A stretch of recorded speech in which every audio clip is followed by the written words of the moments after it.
Hello, everyone. Welcome to this week's episode of Boundaries and Motherhood. This is actually Gabby this week speaking. Yes, I do it is. have Alexis with us here, obviously, still today.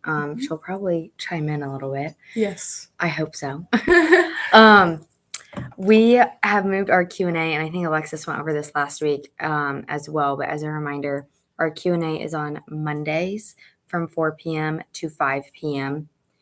And you can obviously send your questions in to ken@hopeandanswers.com. I think that pretty much covers everything that we've updated so far. Okay. Yeah. Okay. Good deal. Well, I have quite a bit of a long one this week for boundaries with new mothers or even seasoned mothers. Mhm. Maybe you're a seasoned mom who hasn't implemented boundaries and you've been flying by the seat of your pants. So imagine, I just want you to picture this for a moment. Imagine a mom who's constantly saying yes to everyone and everything, and she's ending her day exhausted, resentful, and feels empty. And I have a question for you. What does she believe about herself that keeps her saying yes? Do you have something? What does she believe about herself that keeps her saying yes? Yes. And what term, I guess, aspect are you asking that in? Like, what keeps her saying yes, even though she's coming and showing up every day from a place of exhaustion, resentfulness, and empty? Like, how would you be able to say yes from that feeling well, that way? your kid is kind of your main priority, and Mm-hmm. kind of like that thing where life doesn't stop. Yeah. Your kid doesn't go away. Exactly. Yeah. So I think the story that she believes about herself is that keeps her saying yes is that she can't stop Mhm. and she has to fully like show up in survival mode. Right. And I also think that most of the time, especially as moms, we often believe that saying yes equals love. Mhm. And maybe even from a kid's perspective, or as a daughter or a son, maybe you even relate to that. But I'm challenging you to, as a new mom or a seasoned mom, what if love also sounds like rest and clarity and self respect? And what if boundaries are not about keeping people out, which I know we talked about last Mhm. week, and building walls, but they're more about protecting the peace that God's trying to give us as moms? Right. So before we can really set boundaries with anyone else, Mhm. we must set them with ourselves, which we also discussed a lot last week. Right. We have to keep them with ourselves because when you don't hold your own boundaries, you teach everyone else that your peace is negotiable. Mhm. That's a word, negotiable. Negotiable. Yeah. Negotiable. Oh, don't get me started. Oh, and I'm curious on your perspective. Even I know, Alexis, you weren't a mom, but Mhm. how do you resonate with that all? Like, if you don't hold the boundaries with yourself, that you're going to teach even just friends or family that you're When it comes to being compromisable or Yes. or non-negotiable, Yeah. I think, and I talked about this yesterday. If you tuned into the Q&A, I think boundaries. There are some boundaries that are compromisable. Absolutely. Whether that's your time, your consent, respect, or not respect, but your time, and oh my goodness, I'm losing my papers. Your communication, the way you show affection, like PDA, public display of affection, personal time and hobbies, conflict resolution. Those are things that are a little bit more compromisable to me. Sure. But there are things that, like our needs, when Yes. something is causing disadvantage, harmful disadvantage in your life, that's kind of where you put a boundary. Absolutely. And those are the ones I see non-negotiable. Mm-hmm. More like my respect, like I said, personal space, consent. Those are examples of the non-negotiables in kind of my aspect. Yeah, I agree. Mm-hmm. Interesting. I think a non-negotiable for me is my time. I cannot compromise a lot of my time, I guess. Like Mm-hmm. I have to be very timely, I guess, if that makes sense. So I think something for me in motherhood that I've had to learn is a boundary for me is when I say it's bedtime, like I have to follow through with bedtime for him Yeah. because if I don't, I'm going to not have like a little bit of wind down time in my evening Mm-hmm. so that I can like chill out and relax and move on to the next phase of the day or the life. Right. And that way I don't wake up in the morning. I also take time for myself about an hour and a half in the morning to Right. journal and read my Bible and drink my coffee. Mm-hmm. But I can't make that, I can't waver that for me. Right. So like that's where I feel like as moms, like we have to fill our own cups. And as hard as it is sometimes to have that boundary of not laying in bed and scrolling on our phones or TikTok or Facebook or whatever, to just like put the phone down and say no and be Right. still. And it just kind of reminds me of, I'm not saying that nobody's Oh, there yeah. to support you, Sure. but it's going to have to be yourself first. Absolutely. You have to support yourself at the end of the day. Yes. Some people don't have anybody but themselves. Yes. Even if you do have people, at the end of the day, when you're going to bed at night, that's all you have is yourself. Yes. Even if you have kids. Mm-hmm. That's why it is important to set those boundaries of having personal time. Even something I can relate to, not more in the mother aspect, but I mentioned this last week, I believe.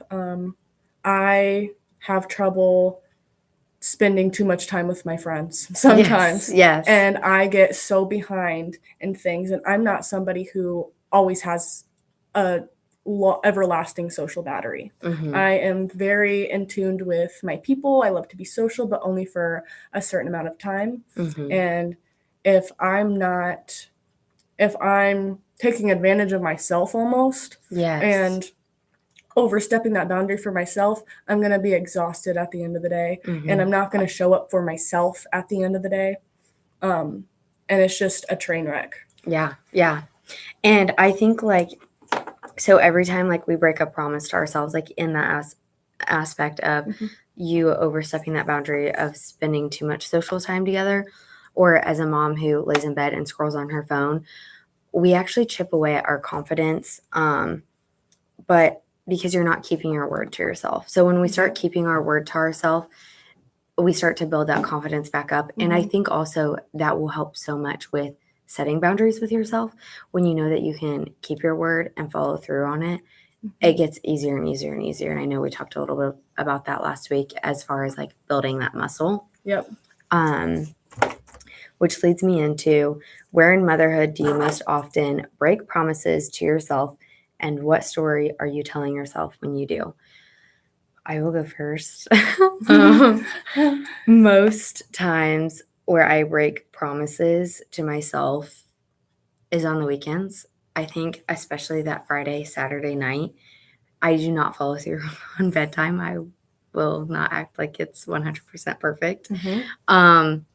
Mainly because there's a little bit of mom guilt that I want him to have some fun in his life. Yeah.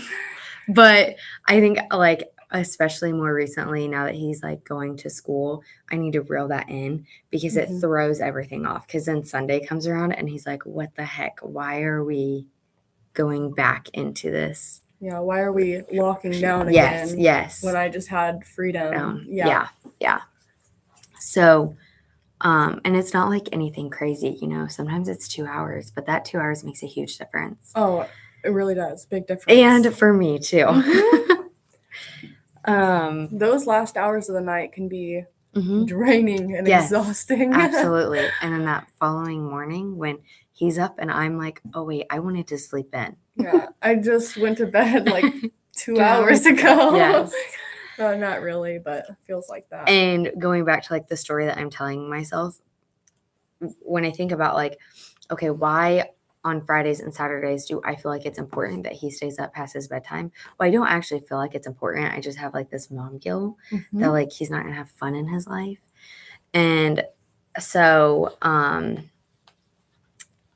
I'm like, I'm coming at it from like the aspect of like, man, I feel guilty. Like he needs to have more fun in his life because I feel like I'm super structured during the week. Like I need to let loose, but I could change that story around and be like, you know what? Actually, this boundary is from intention and love, and structure can protect that for him. So, If I were to answer that question, not obviously in the mom aspect because I'm not one, but a boundary that sometimes I will overstep, and how I justify it is sometimes even if I know I need gas for school yes, or I know where this is going. wherever the case may be, if I am hungry or something, I will find any way to justify using my last $10 to go get something to eat. Something like that. Yeah. It is something I'm aware of, but it is something that I know I shouldn't do. And I guess it doesn't cause, I guess, disadvantage to anybody else. Sure. But myself. You're right. But it is causing disadvantage in myself. It causes me stress, things like that. But I justify it by, I gotta go eat out for one day of the week. Yeah. But yes. Yes. Well, I can relate to that. I have like in my budget a spending amount right for my son, but sometimes I'll go over that and I justify it as a need when it's not really a need. Yeah. Like they had like 40% off of Carhartt. And I was like, oh, he really needs some new Carhartt sweatshirts. No, he doesn't. He's going to outgrow them in like 6 months. So no, he doesn't. Yep. That's where I have to resort back to my logical thinking because my emotions, especially when I'm with my friends, they're dangerous. They will encourage me to spend all my money. Yes. So. Well, it travels into motherhood because like mothers will, like some of my mom friends do the same thing if we do that together. But so I want to end that part, boundaries with ourselves, on God didn't design you to pour from exhaustion. I cannot talk. He designed you to pour from overflow. Boundaries are how you protect that overflow.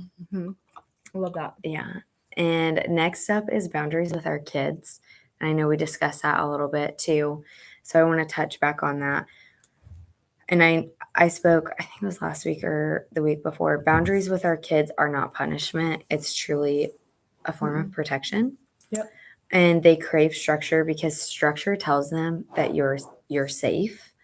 And when you hold a boundary, you're showing them what love with order looks like. And that is A-okay. I think that's the highest form, I think, of love that we could almost give them. Well, one thing I can add is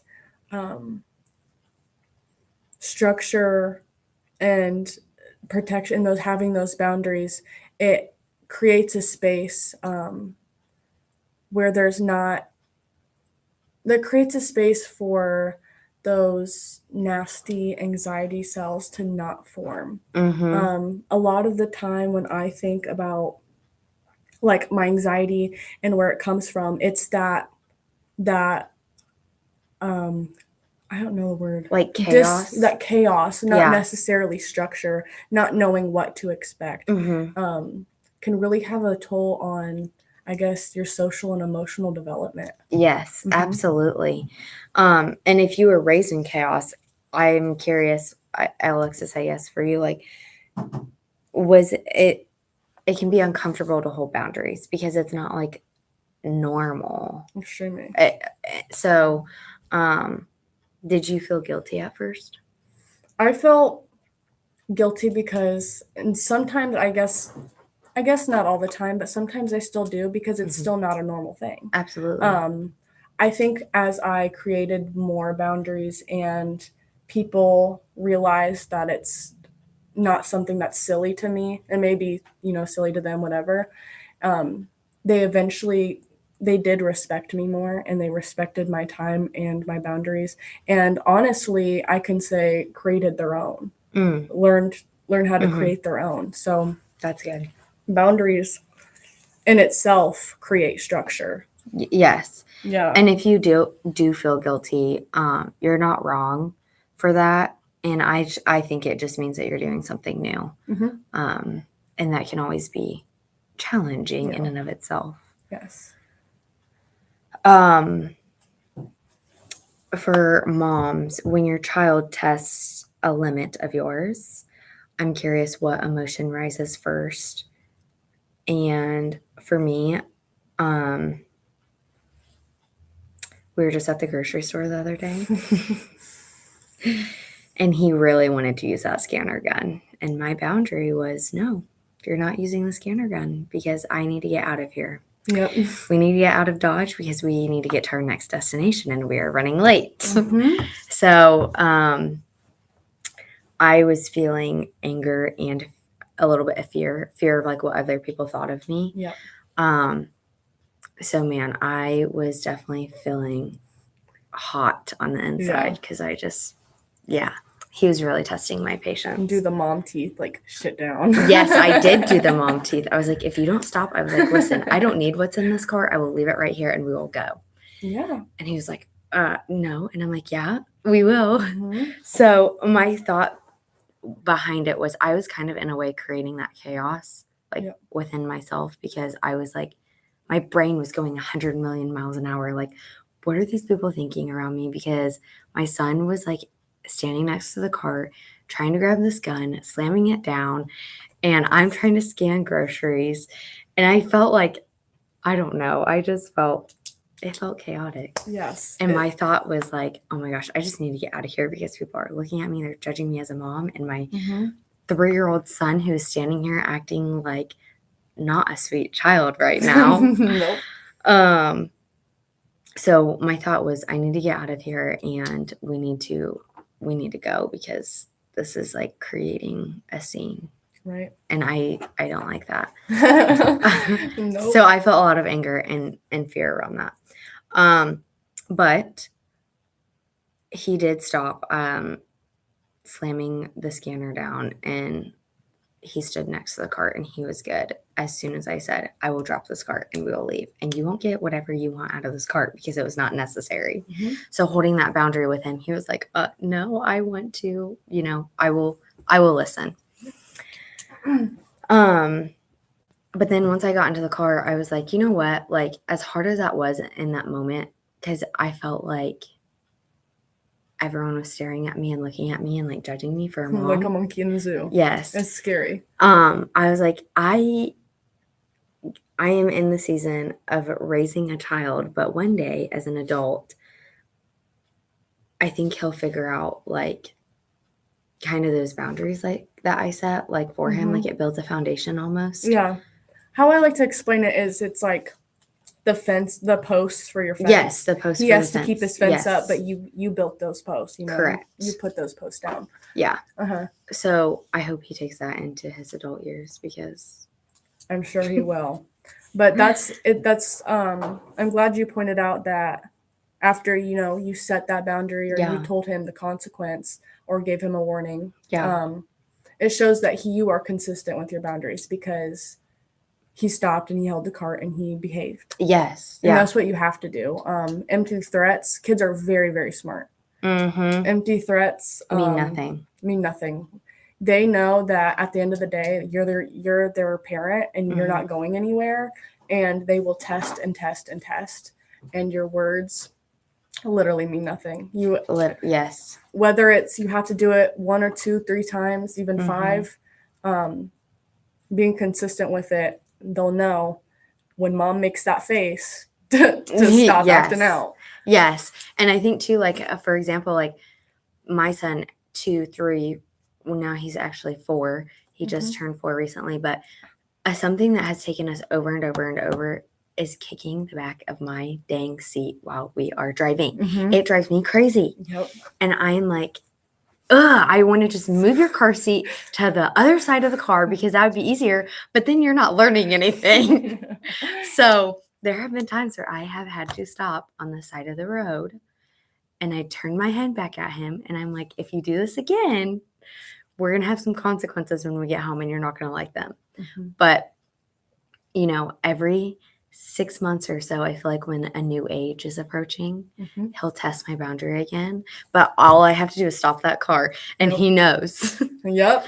I think we're slowly phasing out of it. Mhm. I'll let you know in 6 months from now. Yes, but please do. but he knows, like, and he knows, like, now when he gets in the car, he is to get in his seat and not get up in the front seat and try to pretend that he's driving the car. Mhm. Like, so just following through with all those things, like, Right. it's hard, but Especially in those first few years because their yes. minds are developing. Mm-hmm. But once they get to a certain age, when they know right from wrong, and you're kind of out of the woods of teaching them right from wrong, Yes. it kind of, I feel like, can get a little easier, especially if those boundaries were always consistent. Correct. It does get a little easier. Yeah, for sure. But if you're thinking, like, I don't have boundaries in place right now and my child is like 2 or 3, oh, you can start any day. It might 0. be, yeah. It might feel a little more challenging, but all it is truly, I think, consistency with the kid. Mhm. For sure. For sure. Right.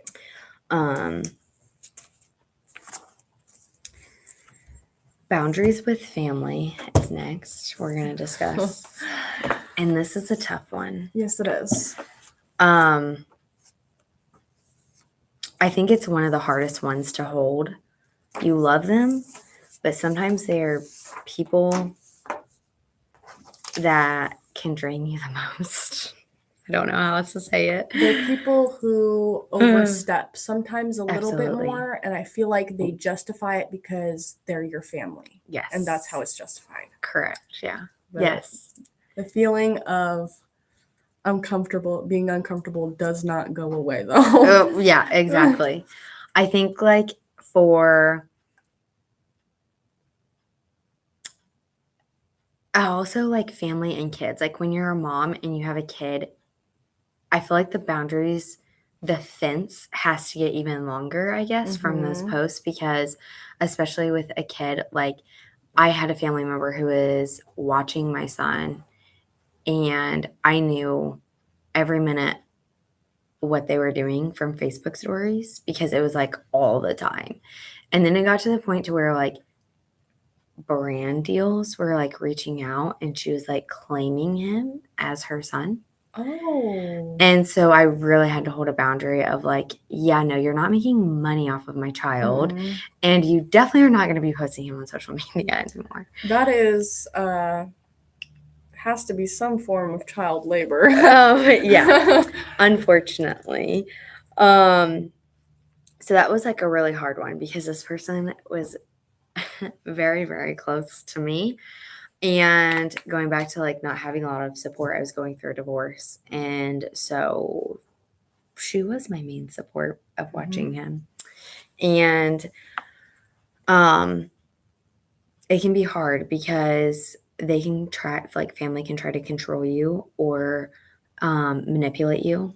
Because they think that they might have, like, a right to your kid or whatever. Yeah. And that's so far from the truth.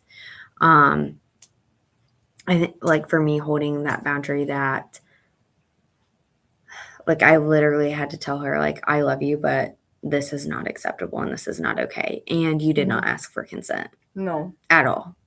And especially when there's a child involved. Oh, absolutely. And social media at the same time. Yes. It's just a mixture for something bad. You don't know who's seeing it. Yeah, exactly. It's exploitation. Yep. Whether, it doesn't matter what's being shown, it's exploitation because it's Absolutely. a child. Yeah. But those things can be really tricky too, especially if you have that, like, close relationship. That's where it becomes like you said, almost uncomfortable to set that boundary. But at the same time, especially when it comes to your kid, I think it's a little easier because it's harder to do things for yourself. Absolutely. So when it's for somebody else, it's like, easier. okay, Yeah. I'm drawing the line. The mom bear comes out. Yeah, Yep. for sure. For sure. For sure. And I don't think, like, it's disrespectful if it's done obviously correctly, I think it can be more looked at as like discernment, because I have to protect my son. Right. And then also me, because God forbid something come back and whatever, like something could come back and like it gets put back on me, Right. as a mom. Because at the end of the day, I am his legal guardian mother. Mhm. So I think like that's, family is hard, but it's necessary, and they can judge you, but um, love does not mean tolerance. Yeah. Just even though Aunt Stacy loves your kid, she's got a cold and she cannot kiss him on the mouth. Yes, yes, it can be as simple as that. Or raising your voice at the kids or Right. whatever, like, yeah, or spanking or anything like that, like, especially when you leave your kids like with a family member for them to watch. Like, I'm always very clear on my boundaries of like how I want my kid to be disciplined. I get it maybe in your home, and that can also be tough too, Hmm. when your child is going to another family member's house and they're like, well, it's my home. It's like such a gray line of like, yes, your child needs to have respect for other people's belongings, but also in their space, but also like they need to have respect of how you raise your kid. Because if you don't spank your children and then someone comes in and spanks your children, that's like a whole nother. Maybe that's something that'd be a really good thing to touch on when we talk about Absolutely. social etiquette. Yes. We can bring that into play, like when Yes, you're for sure. having somebody over, or somebody else's This kid is kid is staying staying over, or over. your kid's staying Mhm. over at somewhere else. I Yeah. don't think that's talked about a lot, and that's No. why there is a lot of I think family blow-ups happen. yeah, Yeah. very much so. A lot of time, one thing I really see in my family that sometimes I even struggle with, and it's just because my nieces and nephews, they kind of all have been raised by everybody. It's kind of Mhm. like a village type thing. Yeah. But as they get older, it there needed to be a boundary put in place for everybody, that not everyone can discipline the kid all at once at the same time. Yes. It's confusing, and it needs to be done by the parents. Mhm. Situationally is different. If they're staying over at your house, or the mom's Absolutely. dad's not there, it can be a little different. But that's one thing that I've seen a lot is 5 different perspectives Mhm. talking to this kid, and it's it creates the opposite of emotional regulation. It's Absolutely. very dysregulating. And because speaking of that, when we were in our own home, my son and I, and this family member came over, and my son was like doing something that he wasn't supposed to. Like, as the mom, I didn't even have the first like words to get out of my mouth to correct him or discipline him. It was her. And I'm like, okay, Mhm. we've got to sit down and talk. Like, I'm in my home, like he's in his home. I am the parent. I come first before you. Right. Absolutely. Like, yeah, Mhm. we'll definitely have to touch on that And next week. very much so. A lot of people do feel entitled Yes. to display, or maybe not even entitled, but some people do think it's helpful. Yeah. And it is not. Yes. It is the opposite of helpful. Just because you have certain boundaries and expectations you have for your child, Mhm. and whether you are a friend or a family member and you come over, and you set extra expectations or Mhm. things like that, it creates an unsafe feeling, Absolutely. maybe a feeling of anxiety for the kid or whatever. Um, but yeah, Yeah. definitely something I want to talk about next week. Yes, we definitely will be talking about that next week.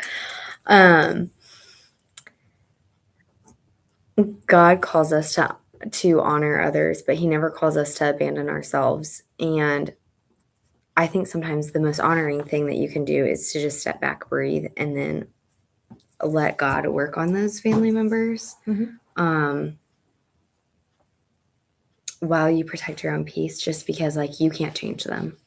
That is enough support. Yeah. Sometimes Yes. that is the most support you can give Gives. someone, Yeah. because as much as you want to hold somebody above water, Mm-hmm. you can't let them drag you down.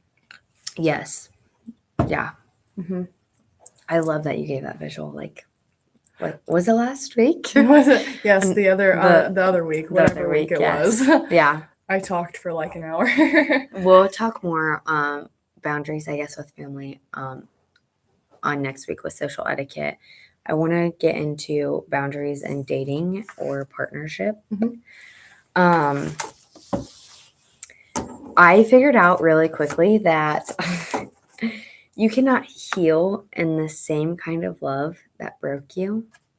Mm-mm. It was really hard to, I felt like I had this like I don't know how else to say it, but I was attracted to this like specific person Mhm. that, I mean, if you put all of these men in the same room, they'd all have like, I don't want to say the same issue, but the same A issue. mutual issue. And yes, Yeah. it was a very common thing. And so it wasn't until I got some personal help and I was pulled out of dysfunction. Mhm. I realized that you don't have to go searching for something that looks familiar, I guess, if that makes sense. Like, Right. I didn't have to find comfort in that anymore. And as scary as it felt to get out of my comfort zone and trust what I knew, like subconsciously, I knew what was right to trust. Right. I was terrified of it. I feared it because I self-sabotaged it, actually, is what happened. And I found that boundaries when you are dating someone is not about being guarded, having your guard up. They're actually about being grounded and knowing who you are. And it honestly, especially in dating, had me realize I was missing a lot of boundaries in my own self. Mhm. And I had a lot of excuses for a lot of other people's issues and problems. Yeah. Dating or boundaries when it comes to dating is a whole section I could speak on. Absolutely, yeah.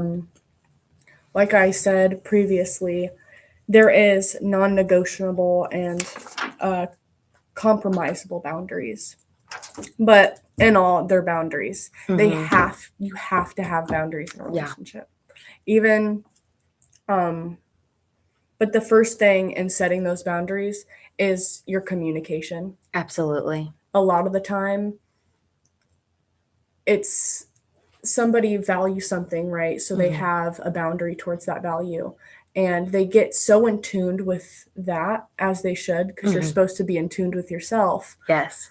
They get with somebody or they find a partner and they kind of assume that they're in tune with what they're in tuned with.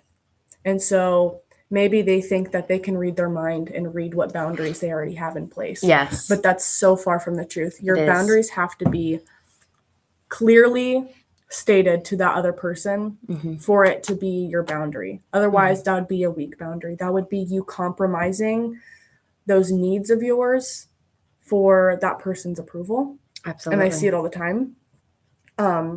But you do have needs, and those needs have to be non-negotiable. Yes, and That's putting yourself first. absolutely. When I started dating, I will say I did go to online dating, and I was very clear in my bio or about me section of what I wanted. And I and my partner went beyond surface level of I love to go watch movies and you take me shopping and get massages. Like no, we're not stopping there. No, we're going deep. And it kind of goes like a little bit to your communication, like almost like you have to like I'm trying to think of how to explain this. Like if you can get deep with yourself, I think you can get deep with someone else. And that sounds so weird to say, but it's so true. And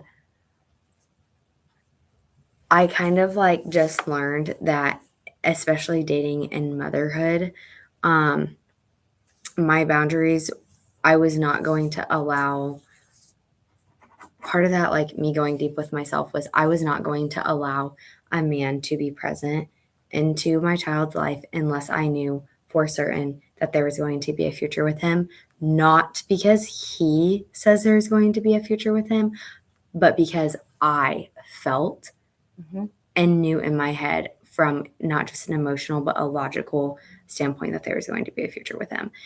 And this might be TMI, but there was no intimacy. Like I was like, okay, my boundary is, you know, I have this timeline of like when you can meet my son, but I am not willing to go into this side of a relationship until I am clear that you are the one that I think is best for me and my son. Mhm. So like there was no like intimacy in the bedroom or being and I know that might sound weird because I'm like almost 25, but I wanted to just be certain that my head was in the right space Mhm. before I committed to anyone because I wanted to make sure that my son did not grow up in a place in his future where we once were of dysfunction. Right.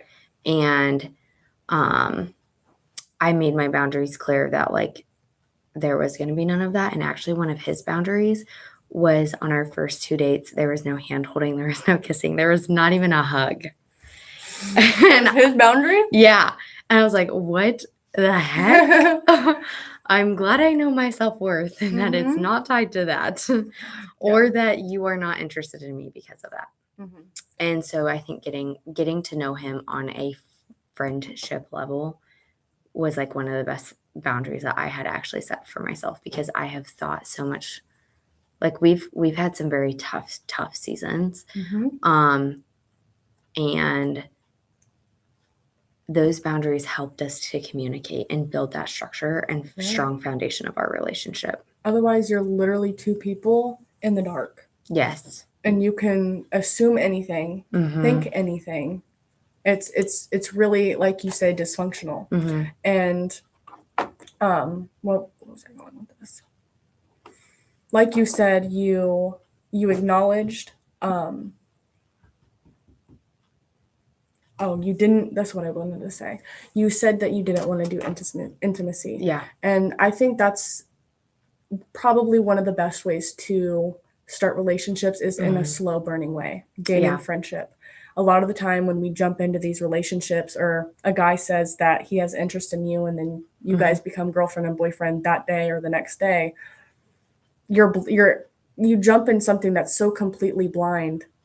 And whether you see red flags later on, Mhm. it's kind of easier to brush them off. Yes. Because that's kind of how you started in the relationship in the first place. You put that Yes. expectation out there. Yeah. It's not a good expectation, but you gave that other person the expectation that you are always available and you are someone who doesn't hold many boundaries, and that's where a lot of problems occur. That's where people get taken advantage of. That's where people get put in domestic violence situations. Absolutely. Yes. You have to get to know the person Mhm. you are going to be with because you have to respect yourself enough to maintain a friendship level with that Mhm. person in the beginning, because those little red flags can be really life-changing. Absolutely. If I will say my marriage, I jumped into it like we jumped into it. Mhm. And I mean, I almost ended up in a domestic abuse, Mhm. volatile, dysfunctional relationship.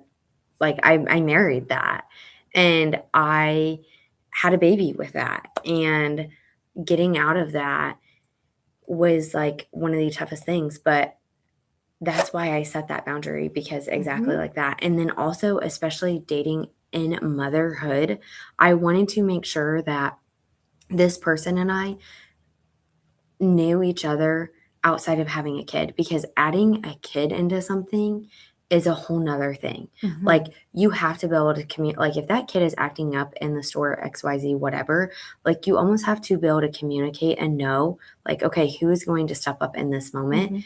And if he steps up, I need to be able to back him up and know that we are on the same page.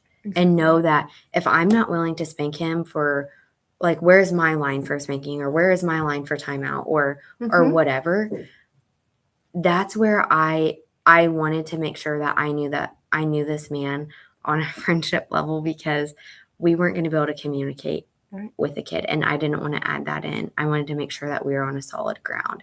And Mhm. for me, that meant we went through a rough patch. We went through several rough patches. We almost actually broke up. And I like, there were just so many things that I would like, as time came on, I just took it one day at a time, and often asked myself at the end of the day, do I still want to continue this relationship? And every single day it's been yes, obviously. Like, but I think that was like the main thing, dating and motherhood, is in vetting these guys. Like, I don't know, like there were so many guys that like reached out to me on these dating apps, but moments of like a message, just even the way that they would text me, I'm like, no, you're not it. If you're Right. going to send me weird emojis, no. Mhm. Like, genuinely be interested in me. If not, goodbye.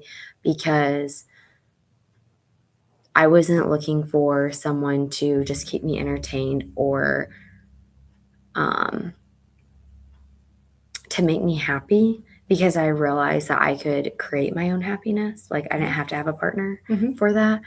And I think that's also something that I realized after coming out of a relationship like that, and a marriage and a divorce, was I oftentimes farmed out my happiness and my joy and my peace to him. And that backfired on me a lot, because I was never happy. How could one be? It's like setting yourself on fire to keep somebody else warm. Absolutely. Yeah. Yeah. So just going into dating with all those boundaries and that self-growth with a kid, I think is so important.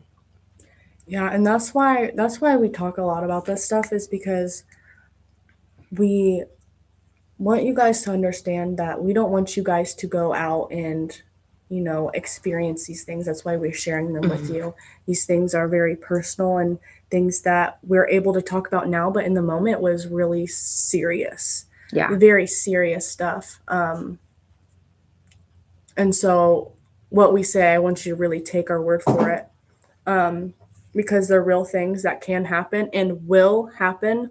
You do not, I'm telling you right now, you do not have to test the waters. I will give you as many stories if you need. Do not test the waters.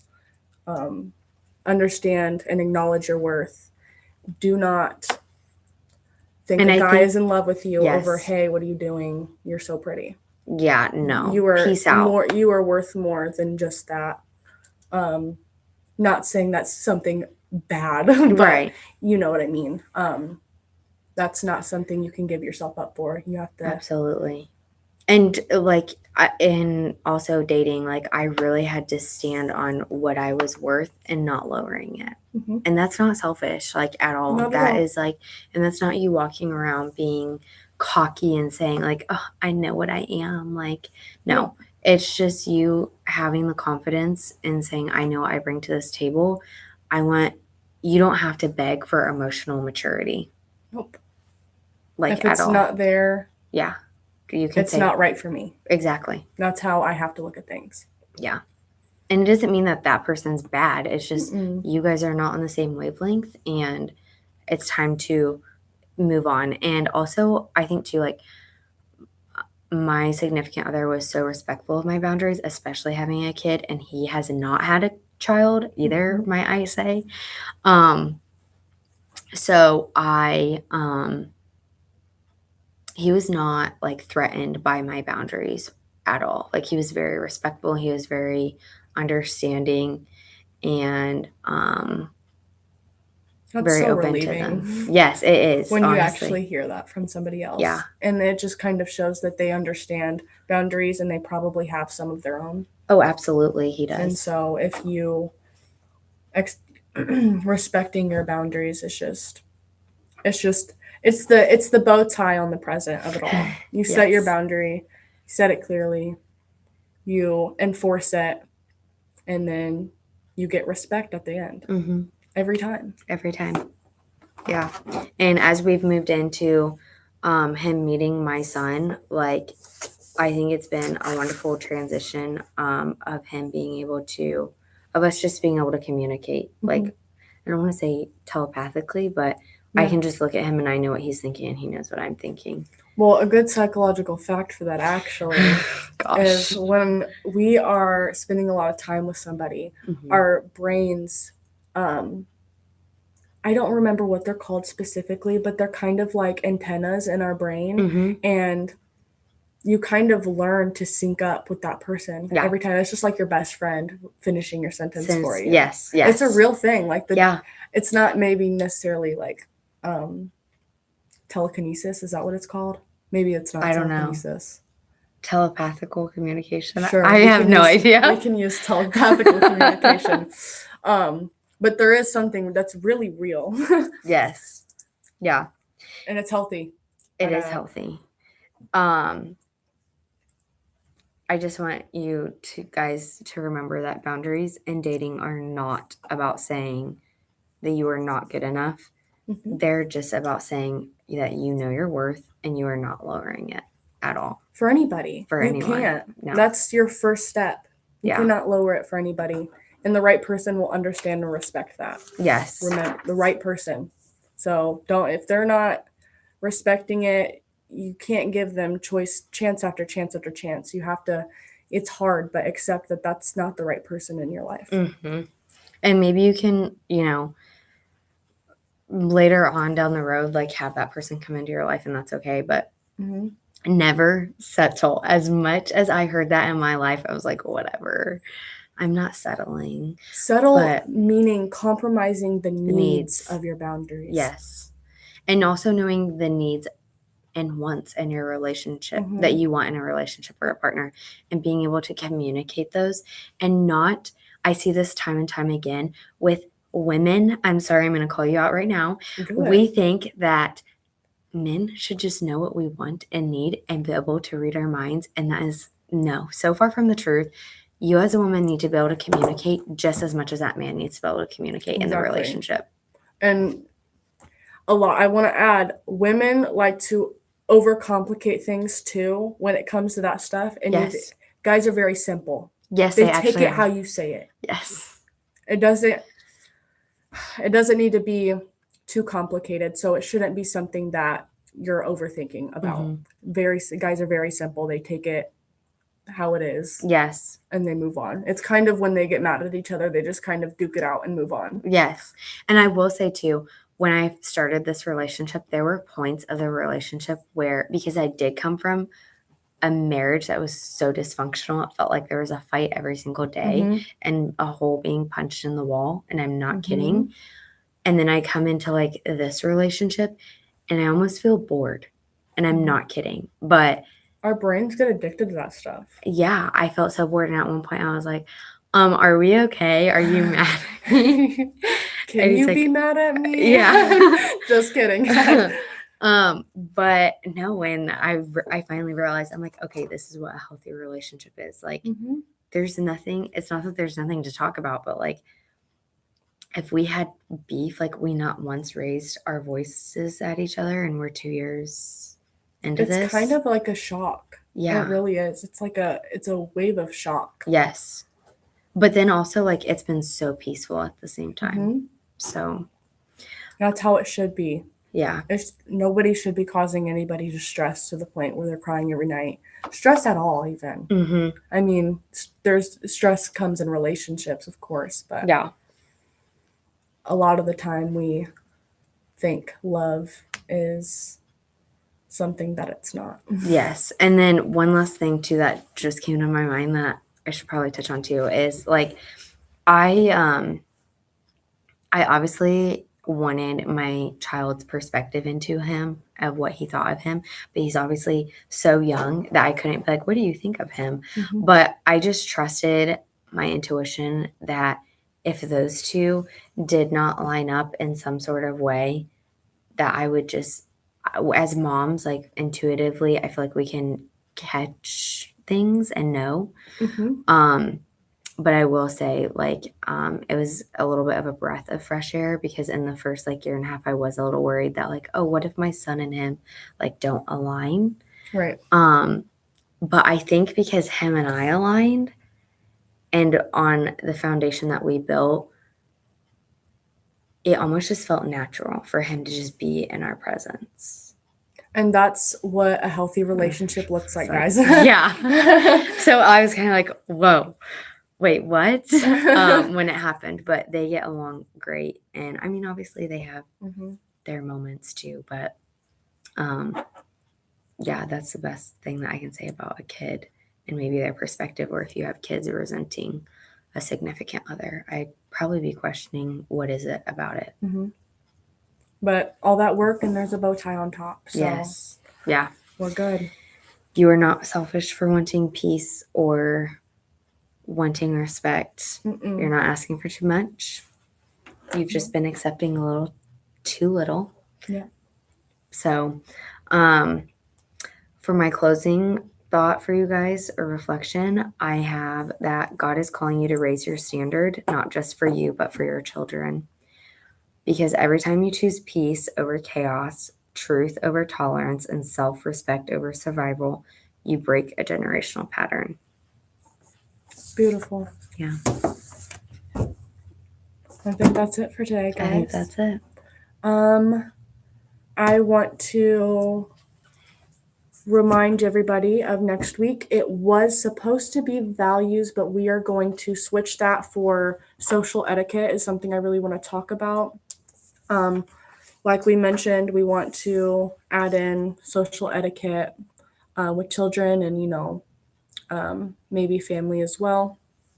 I definitely see it as something important that we can talk about. So definitely tune in next week at 5 on Tuesdays. And then again, we have Q&A on Monday from 4 to 5. So tune in on that. And any questions or concerns, please put those in ken@hopeandanswers.com. And we will get back to you on Monday or possibly the following day. Personally, we will probably get back with you the following day. So thank you guys for listening, and I will see you guys next week with social etiquette.